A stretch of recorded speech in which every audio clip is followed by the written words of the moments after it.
тақтаға шығып, біреуін алып, осы тақтаға жабыстырасыңдар. Яғни, сөйлемді дұрыстап құрып, оны толықтыру керек.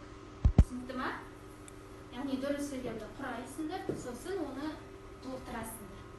Қандай да бір сөздерді қосып, немесе бірнеше сөйлемді. Үшінші. Үш дауыстаңыз. Жоқ, мына жерге бастырасыз тақтаға.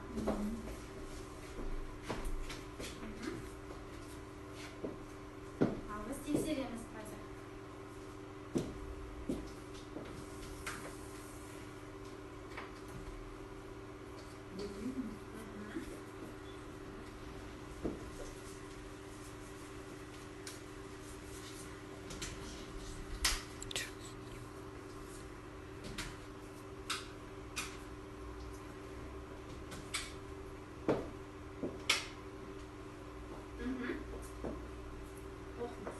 Оқушылар көп оқулы қалды.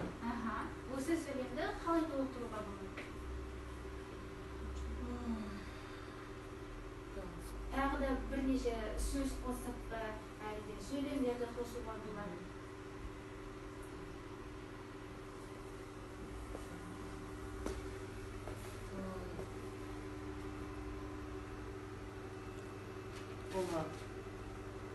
Например, ученики 5 класса взяли книги. Как мы сказали? Мысалы, кітапханадан оқылып алды. Тамаша. Тағы да қалай айтуға болады?